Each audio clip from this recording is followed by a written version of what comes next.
Welcome to episode 34 of the Practical EdTech podcast. In this edition, I'm joined by Dr. LaTanya Rease Miles, LT Rease Miles, who I had the pleasure of meeting about a month ago in Amarillo, Texas, at Amarillo College. It was lots of fun. So thank you for joining me. Welcome. Thanks for having me, Richard. It's great to be in your company again. Oh, thank you. So for my listening audience, which is mostly K-12 teachers, but also some higher ed as well, what is your job title, and what does your job title actually mean? Because you have an interesting job title. And I have an interesting job. It's Director of First Year Experience at UCLA, which has a distinction of being the most applied to university, I believe, in the country. Sometimes people say the world. I don't have any input on selection, but I do welcome the incoming class. And that's incoming first year students. So students coming from high school. There's a whole other office that handles our transfers. And so we get about a class of incoming class of about 6,000. And there are some big scale opportunities like our Welcome Week initiatives or our Common Book program, which we may talk a little bit more about today. And then there are some opportunities to have more of a specialized high touch to certain populations. So for instance, our out-of-state students and our commuter students and our first generation college students. So we have special outreach to first years in those populations. Okay, so you have almost subdivisions of your first year transition, basically. Mm-hmm. Right? Yeah. So let's back up. How did you get into the position you're in now? Because your background was ELA, right? So when I was in my PhD program, like any good little PhD student, my plan was to become a tenure track faculty member. So I was moving along. I was here at UCLA getting my PhD in English, and I was invited to be a coordinator for the McNair Scholars Program, which was brand new on our campus at the time. And that's a federally funded program to help underrepresented first-gen low-income students go on to graduate school. Well, I had been a McNair Scholar as a student, and the program director knew that about me, asked me to be a coordinator. So that's how I became more exposed to administration and higher ed. I was finishing my doctorate and working full-time in the McNair program, and I loved it so much, I decided then that I wanted to actually stay in administration. So I did the unthinkable. I actually applied for and got a tenure track job in Los Angeles and turned it down to stay in administration. Wow. So that would have been back in 2004. I was doing some work helping to prepare our students to go on to graduate and professional school. Did that for 6 years, went to Loyola Marymount University for another 6 years, and did some help build their tutoring program and first generation program. So I actually got recruited back to UCLA for this particular role. Cool. So this isn't a temporary thing. You know, sometimes job descriptions like yours, like it's a 1-year position. This is like you're in it, right? Don't tell me that. Don't. No, well, I only say that because I'm not, full disclosure for everybody out there, I'm not looking for a job, but I tend to browse through job boards whenever I see them, and I do too. Just kind of came across it the other day, a position for a school near me. I won't say what school it is, in case the person who's in the job that doesn't know they're not going to be back. But I did see a grant-funded position for something similar of transitions, right? And usually those grants are kind of like 1 year or 2 year type of things. So yeah, that's a good point. I will tell you this though, this position, the first year experience initiative overall, was met with skepticism when it was first built, partly because people were assuming that first year experience meant that students aren't being retained. And then UCLA has is very blessed to have very strong applicants. And so I always say our students are going to be retained academically. They come in very strong, having proven themselves in high school and community college. But another way to look at first year experience, which is I would like to think is hopeful for your listeners, is how do we increase students' sense of belonging? So not just looking at their academic and classroom performance, but are they engaged? Are they going out with their roommates? Are they getting off campus? Are they talking to professors? All of those things are important to being successful in college. Right, getting that full college experience and not Absolutely. just dropping into the classroom, doing my Yeah. work, and then never. Yeah. Because I get to see some of my high school students who've gone off to college and then will come back into our community. Mm-hmm. And sometimes there is that, like, went to college, got good grades, but didn't necessarily get invested in the community. That's So right. we've kind of hinted around it, but let's talk about this idea of the hidden curriculum, because that's what really drew me into your talk at Amarillo. I was like, oh, that's the name for all the stuff that I've always tried to figure out how to describe to my high school students, right? Mm-hmm. So what is the hidden curriculum for everyone who's listening? Sure.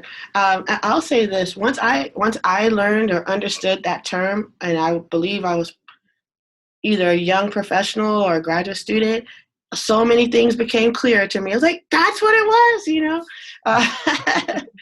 I'm actually going to define it by using an example I think people may relate to, and then kind of go back. Our son, our oldest, went to a Catholic high school. And our family is not a Catholic family, right? Mm-hmm. And at one point, as a senior, all the students go away to what's called a Kairos retreat, right? So they go away for a period of time, no electronics, and then the students come back, like it's overnight and all this type of stuff. And so then the students come back. Well, anyway, I remember getting notifications from the school saying, your son will be here at this time and this day to be sure to pick him up from the church. So we show up and then we look around and we see these families that have flowers and candy wreaths and balloons. And we're like, what was this, Yeah. And so that would be an example of a hidden curriculum because as the name implies, there's sort of an expectation or it could be a rule or it could be a belief that is not expressed openly, but somehow ends up occurring anyway, because no one told us that we should be, that's part of this welcoming back process for the students who've been away, is to, like, it's a really big deal. You're supposed to have all these things. And yet that's what happened anyway, right? And so I actually use this as an example with in my classes with students. I said, well, how could this have happened? And the students will point out, well, these families probably had prior experience. They may have gone through it themselves. They may have had another student who's gone through it. So this expectation now gets passed on in an unspoken way. And so I like to use that example because that isn't to say hidden curriculum is an evil agenda. It is not an evil agenda. Like I said, it's just things that have at some point have become so normalized, we might say, that they aren't spoken directly. Now, the impact is the part that we can try to mitigate more, because we felt like we were not being great parents, right? Like, oh, look at everyone, we had nothing. We thought we were going to pick up our kid and take them out to go out to dinner. But that wasn't communicated to us either. And so what we ended up having to do is explain to the campus ministry, hey, if this is an expectation that can have an impact, then please let people know, because we felt embarrassed. And so when you think about, I use this analogy in higher ed, where parents of first generation college students or students without a lot of college experience come to campus, and they've gone through the website and they've read everything, they've done everything that was told, then they realize there are these things that are not told. Yeah. Yeah. Well, I think I took a bunch of pictures of your slides and you were Oh, presenting, and I was going through those earlier today. And one of the slides you had an example of students as a first generation college student, yeah. not realizing you don't have to raise your hand to go to the To the bathroom bathroom. sometimes, Right. right? Yeah. Yeah. Uh, and yeah, and that's one of those things that I would probably have thought, oh, yeah, I'd go to the bathroom, right? Uh-huh. But But yeah, you had to learn that at some point. I had to learn that at some point. And, I was thinking about this, thinking back on it. The very first college class I ever took was Art History 101. I was Ah, not an art history major. fun times. Art History 101, I had about 300 something kids in the class. Uh, a huge auditorium, and like most people of a later Gen X, there's no one had a cell phone or anything like Right. that. Like Yeah. this is mid-ish 1997 was the Hmm. class, um, and I remember going like, where do I sit? Like, what do I do? Like that sort of stuff. Right. And my parents had gone to college. My mother hadn't graduated, but my parents had gone. But my father wasn't around, so I didn't have that, like, Hmm. what to do sort of thing. But I do remember that professor was really good. I can't remember his name for the life of me, because there was. But anyway, A million years ago. yeah, it was 23 years ago. But I do remember he was really good about saying right at the get-go, like, look, I know most of you are here because you have to take Art History 101 because you need an art credit, and most of you are freshmen. Here's a couple of things you need to know about campus. Like, it Hmm. was just like, he went through, like, this building. This is a weird building. The only That's bathroom, awesome. the only bathroom is if you go out the back, and it's down the next floor. Like, I remember that part of it. But so Well, I mean, that says something right there that you remember however many years later still remember that, and that's it. It takes that kind of transparency, that kind of openness, to help students who are negatively benefiting from the hidden curriculum. yeah. So there's a lot of these pieces of hidden curriculum that I think are some of us we assume, right? Or we've kind of forgotten about because we learned them, but then we forgot about, Yeah. that transition period. Um, you know, at your work at the collegiate level, what kind of things are you recommending to instructors or to other members of faculty to help them address those little hidden curriculum things? What do you Hmm. recommend as kind of a first step of, like, hey, now that you recognize these things exist, Hmm. what can you do? Yeah, usually, like, one of the obvious places is the course syllabus, right? Um, and so, number one, even explaining the function of a course syllabus, folks have to take a step back. When I think of this is my oldest, when he had a syllabus in high school, I remember it was a document that he would hand over to either my husband or myself, and we had to sign, right? So it's this very transactional process, like, parent, you're verifying that this is what the student is taking, but the student wasn't really an agent in that situation. Now a syllabus means something totally different when you're in college. So number one, we all need to acknowledge that, but it can be a really powerful tool, a powerful intervention mechanism. So one of the things I actually talked about when you and I were in Amarillo with faculty is how they're using that syllabus. And again, sometimes it just can become pretty routine and swap out the dates, right, and things like that. But after having a workshop with them, some of the faculty talked about, a great example is defining office hours. So they will list the office hours Right. on their syllabus, but not explain what it is. And so people shared examples of how by clarifying what it means, they actually had more traffic come in because For some populations, they may think, oh, the office hours are the times when you're busy. You're in your office, Oh, yeah, right? yeah. That makes sense. Which it makes sense when you think Yeah. about it. But now some folks are looking at clarifying, like, what it is, why you should come, what will happen. Those are the types of things, right? Mhm. Um, Also, when you're just talking about the curriculum itself, the why are you taking this course? Kind of like what your professor did. Like, what Yeah. is that step back? Let's not, how can we help minimize assumptions that are being made? This is a useful conversation with parents as well, parents and families or caregivers of our students. So I guess I like to think of myself as someone that's always being a person who's like pointing out hidden curriculum in something. Like, how do we know what we know, and then how can we help others know this thing as well? Right. And I think this is just my own perspective on now. I'm teaching a new course next year, uh, and so now as I think about it, the courses I'm teaching are for high school students, uh, Hmm. but still thinking about, okay, kids coming into my program and my school are coming into a tech program, technical school, as opposed to a traditional academic high school. Right? Right. So we have some things that are different, and honestly, I'm still figuring out what some of those things are because I'm new to this. I'm new to the school this year. Mm-hmm. Having worked in the same district for a long time, but then changing schools, like the school itself has some different ways of setting up. It's a little bit different.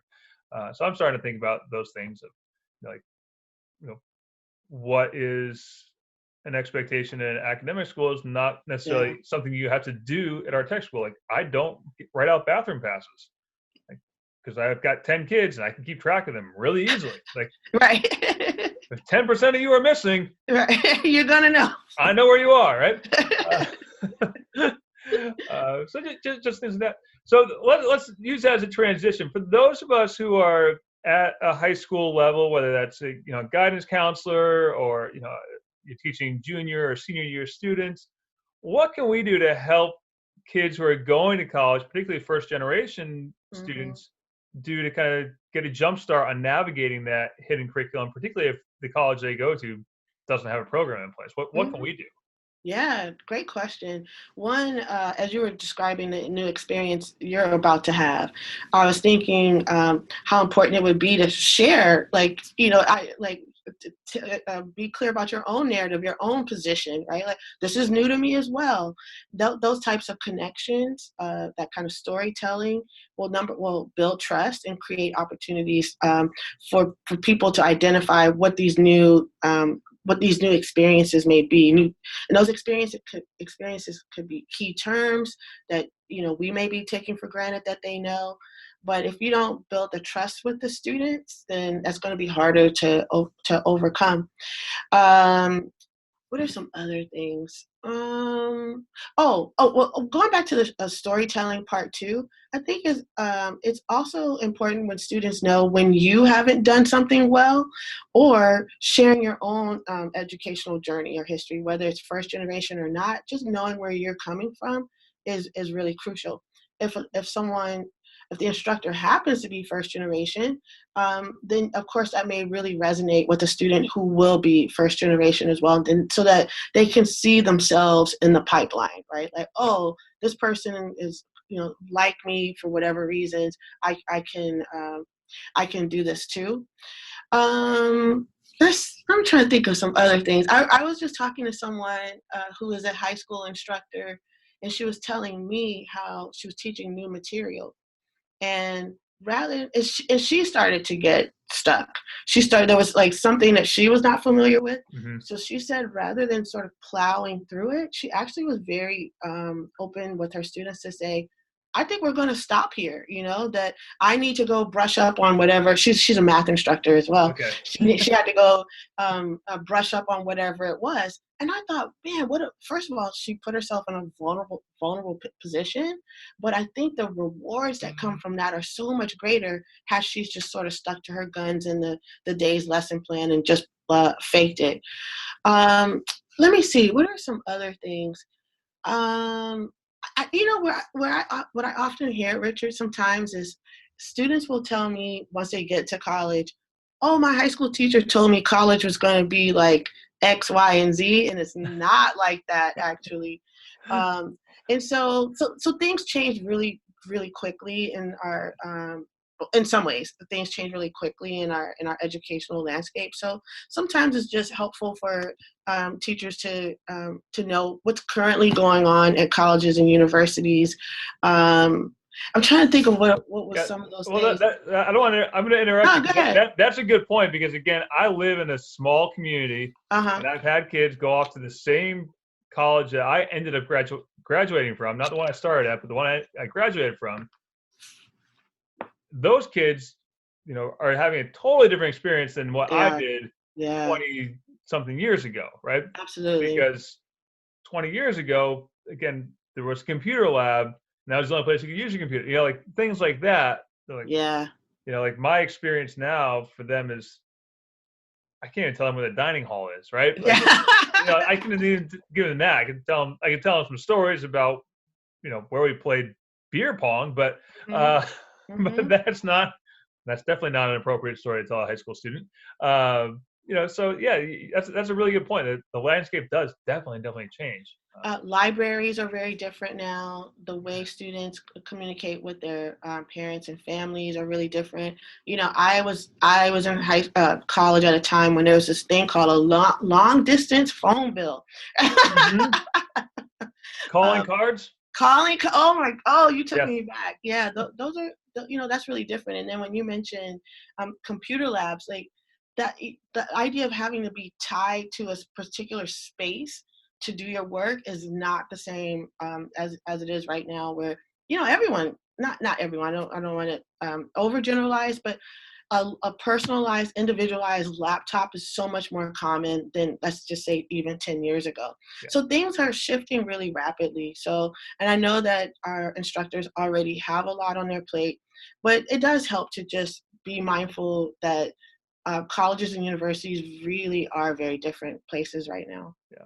But the other little library, you mentioned the library, reserve reading. That was the other thing that art history teacher explained to us, is where to go to get these reserve readings that were in the library. It was like, yeah, that was one of those things. I was like, that was really helpful to know, like what floor that was on. Right? Okay, guess what I found out today? What, say it again? It was on the 4th floor at Central Connecticut State University's library. I can still tell you that. To this day. Yeah. Okay, let me tell you what I learned today. I sat in on a updated presentation on the library. So you know how we had old school reserves? You can go now and have what you need scanned and sent to your email as a PDF. Look at that. You don't just have to check it out and stick with it. Yeah. So let's tell you have some other interests or things you're doing. I know today you were facilitating a Twitter chat, right? Oh my gosh. So what's the Twitter chat that you lead or facilitate? What's that about? Okay, look, that was my first time doing that. Yeah. Oh wow! Awesome. Thank you. That was an awesome experience. I was learning on the fly as I was doing it with a colleague. And so I never used TweetDeck before. You'll be so proud of me. That's great. I love TweetDeck. This is my first time, friend. And it was so great to like manage all the responses that were coming in, and then be able, in my replies to people, to connect them to someone else who made a prior, a relevant comment. So one of my latest passions is about identifying specifically first-gen populations who are Black or African American. Interestingly enough, I was really surprised about this, but there is not a lot written about this population. Since 2008, 5 published articles. That's it? That's it. Really? That's it. Not kidding. Wow. Yeah. That is really shocking. That is really surprising. It's shameful, really, right? And so a group 12 years, that's like one article every 2 years, less than 2 years. It's bad. Yeah, that's not much.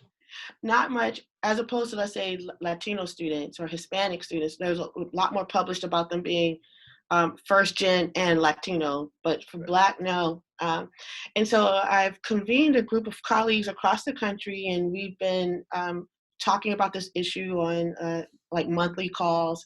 And together we wrote a call to action that's going to come out in about a week or two. And as a lead up to that, we decided to have a live Twitter conversation just to see, what are folks out there thinking? And it was, one of the things that came up quite a bit are pre-college experiences and the role of guidance counselors in particular. And unfortunately, many people experience discouragement from their guidance counselors. And just overall lack of support in high school. So that's before the student even gets to college, right? Right. So coming in with having experienced some barriers. But overall, I think that it was people were talking about the one second.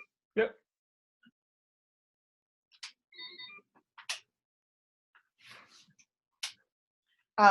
Overall, people, sorry about that. No worries. I think people were starting to recognize the need to really focus on this population and think about, well, what is the significance of being African American and first gen?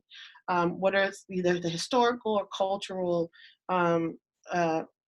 unique qualities of that identity, and then how does it impact them if they are the first in their families to go to college? Wow. So I want to just push you a little bit on this. Mm-hmm. The discouragement from Mm-hmm. guidance counselors, is that things like saying that you might not get into that college, that sort of thing, or is that okay? Yeah, like college isn't for you, either at all. College isn't for you, or particular colleges are not for you. Listen, even in my own case, I did not go to my assigned guidance counselor. I went to the guidance counselor that my friends had assigned to them, because she was just more openly supportive of Black students. Oh, okay. Yeah, I'm trying to remember who my high school guidance counselor is now, and I couldn't tell you. Yeah, I yeah. saw that person once, twice, maybe once a year to And say, you "What are you know, going to take next year?" and since you and I have been in high school, the ratio of guidance counselors to students has, well, how do we want to put this, sharply declined, I guess. So like for some public high schools in particular, we're talking 1 to 3,000 students. What? No kidding. As opposed to like small private schools where the guidance counselors are more accessible. There's public schools are facing shortages, are having their guidance counselors cut. Right. Yeah. That's not seen as the not front line, but that's not an instructional position. So yeah, Yeah, yeah, you gotta go. Yeah. yeah. My friends that are librarians face the Oh, same thing, right? yep, Because that's yep. not like anyone can put away books, right? Mm-hmm. But that's not what they do, right? Right. That's not what they. Believe Right. me, librarian friends, Yeah. I know that's not what you really do. Yeah, librarians are awesome. Yes. So let's wrap this up. Where are you speaking next, and/or where can people learn more about your work and follow you and get involved? Um, so I'm not speaking again until Baltimore at the NASPA Student Success Conference. Okay. So I'm not sure which proposal I'll be talking about. I submitted a few, including on Black first gen students. But I want to tell you something that is really exciting news. In April, I'm going to be inducted into the National First Gen Honor Society. Awesome! Congratulations. Thank you. So North Central College, right outside of Chicago, Yeah. in Naperville, Illinois, reached out to me. They're having, I can't remember, I think it's their second cohort of inductees. and invited me to be an honorary member of this group. And here's even cooler than that. My daughter is going to be there as well, since she goes to college right outside of Chicago. That's awesome. My daughter will get to watch me be inducted into this society. It's going to be really cool. What's the date for that?